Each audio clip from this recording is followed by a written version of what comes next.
Classification of rocks as aquifers. Geological processes create rocks and water-bearing formations, but subsequent processes can also destroy them. Younger rocks are deposited as layers over older ones in a geologic scale of time, and continuing geological events alter existing rocks in various ways that either improve or damage their water-bearing properties.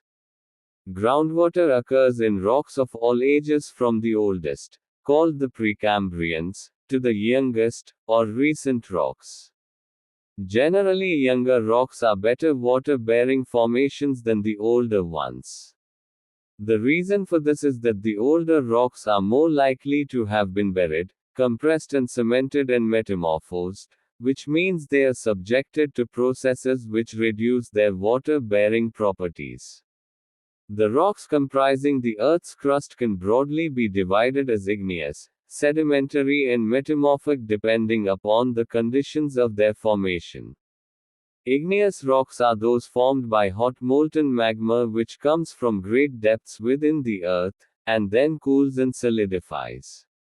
The solidification of lava flows produces finely textured, or glassy rocks like rhyolite, andesite, and basalt, which are called extrusive or volcanic igneous rocks. On the other hand, intrusive, or plutonic rocks result when the solidification of molten magma occurs at considerable depths below the surface, resulting in coarse textured rocks like granite, diorite and gabbro. Sedimentary rocks are derived from weathering and erosion of already existing rocks by wind and water. They constitute 5% of the Earth's crust, but contain about 95% of the groundwater. They are widely distributed and possess excellent water-bearing properties. Sedimentary formations include consolidated rocks like sandstone, limestone, shale, grit, and conglomerate, and unconsolidated rocks like sand, gravel, pebbles, silt and clay. Metamorphic rocks include igneous and sedimentary rocks that have been altered by the action of heat and pressure. Under certain conditions, sandstone becomes quartzite, shale may change to slate and to mica, schist, and granite becomes gneiss. From the point of view of groundwater occurrence and distribution, the above-mentioned rock types can be broadly grouped as hard and soft rocks. Hard rocks include igneous, metamorphic, and hard consolidated sedimentary rocks, which do not have primary porosity and permeability, and hence are poor water-bearing formations. Granite, diorite, gabbro, basalt, quartzite, gneiss, schist, marble, slate, fillet, charnockite, khondolite, well cemented, and massive varieties of sandstone, shale, limestone, etc. belong to this group. The second group, like soft rocks comprising of permeable sandstone, limestone, dolomite, and unconsolidated, or loosely consolidated sand, and gravel generally form the best water-bearing formations. The other unconsolidated formations like clay, silt, etc. cannot yield any water through they are highly porous, due to their low hydraulic conductivity. Consolidated rocks. A classification of hard consolidated rocks reveals that mineral composition has only a limited control in the movement of groundwater. Petrographic types are therefore considered relatively unimportant, as the constituent grains of all these hard rocks are so interlocked that they virtually deny access to groundwater.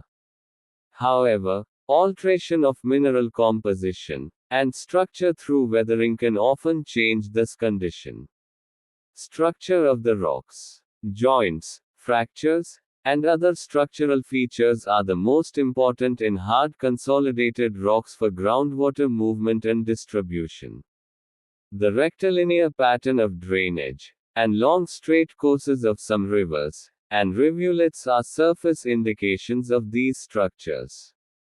The most common types of joints and fractures are nearly vertical, and cross each other at various angles. Granites and gneisses are also characterized by horizontal joints, also called sheeting, which are parallel to the surface. Joints can be distinguished as tectonic, weathered, separated, drained, gravitational, and others. Fractures and joints are supposed to be formed due to contraction during the cooling of magma, and also as a result of compression during tectonic movement. It is also believed that the intensity of fracturing is comparatively less in igneous rocks than most of the other hard rocks that have undergone tectonic deformation. Geological observations and theory indicate that joints are concentrated near surface and decrease in frequency with depth. Caverns and cavities might develop in limestones when slightly acidic water passes through these rocks, by dissolving the rock material along the joints, fractures. The presence of both types of solution cavities enhance the prospects of obtaining copious amount of water from limestones which are otherwise treated as non-productive rock formations. Weathering of rocks. Most of the hard consolidated rocks exposed on the Earth's surface are deeply weathered, either by mechanical or chemical agents, resulting in a mantle of residual material commonly designated as disintegrated rock. This surfacial material furnishes appreciable pore space for groundwater. The weathered mantle is thickest in lowlands, owing to greater penetration of moisture.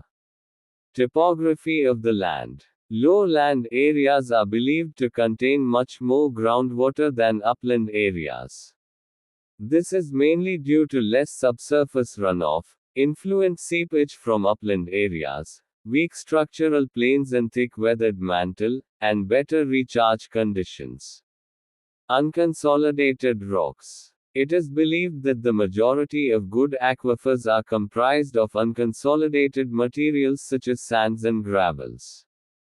These aquifers are divided into 4 categories based on their mode of occurrences: watercourses, abandoned or buried channels, plains, and intermontane valleys.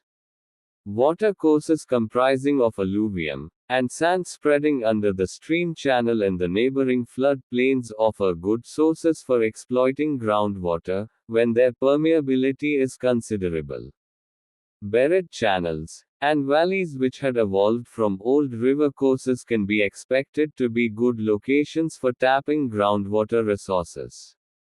Plains underlain by unconsolidated rocks, such as those frequently found near coasts and in between river basins, sometimes offer good potentialities for tapping groundwater. Intermontane valleys are a special case, which are again underlain by unconsolidated rocks, and these are derived from the erosion of peripheral mountains. Let us discuss about the physical properties of water-bearing formations. A water-bearing formation primarily performs 2 important functions, like storage of water and serving as a conduit for movement of water. Thus, both types of properties of an aquifer are important and need to be studied. Storage properties of water-bearing formations. Porosity and specific yield are the 2 important storage properties of any water-bearing formation. Porosity of a rock or soil is a measure of the amount of interstices or void spaces in that material. This is expressed in percentage of volume of the rock. In other words, porosity can also be defined as a measure of the amount of water that can be held in any given volume of rock or soil. However, it should be noted that not all the pore space or voids may be filled, nor all the amount of water contained can be extracted. Porosity is only an index of how much groundwater can be stored in the saturated material. If N is the porosity, then N is equal to 100 W by V, where W is the volume of water required to fill the interstices, and V is the total volume of the rock. For example, if 1 cubic meter of sand formation contains 0.30 cubic meters of open spaces, or pores, it means that its porosity is 30%. Porosity depends upon the shape, size, arrangement, and assortment of the constituents, degree of cementation, and compaction. Fractures and solution cavities become quite important in consolidated rocks. Hard rocks which are very compact in nature have very little, or negligible primary or intergranular porosity. However, processes like weathering, jointing, fracturing etc., convert these impervious hard rocks into quite pervious formations. The following figure describes the relation of rock depth and porosity. Porosities are found to vary almost from 0 to more than 50% for various geological formations. In general, a porosity greater than 20% is considered large, between 5 to 20% is considered medium, and less than 5% is considered small. Representative porosity ranges of selected rocks are given in table. Porosity can be determined in the laboratory by using a porosity meter. Porosity can also be found under field conditions by employing nuclear techniques, and by conducting well logging studies. As the field investigations give the in situ values, they will be more representative. When water is drained from a saturated material under gravity, only a part of the total volume stored in its pores is released. The quantity of water that a unit volume of the material will give up when drained by gravity is called its specific yield, and is expressed as a ratio, or percentage. The part of the water that is not removed by gravity drainage is held against the forces of gravity by molecular attraction and capillarity. The quantity of water that a unit volume retains when subjected to gravity drainage is called its specific retention. Both specific yield and specific retention are expressed in percentage, and the sum of the two is equal to total porosity. The variation in porosity, specific yield, and specific retention is shown in the figure for a range of alluvial materials.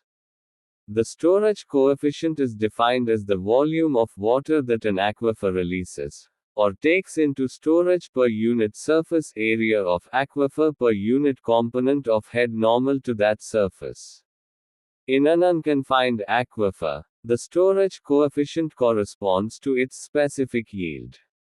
The storage coefficient of a confined aquifer, or the specific yield of an unconfined aquifer, can be determined from pumping tests of wells.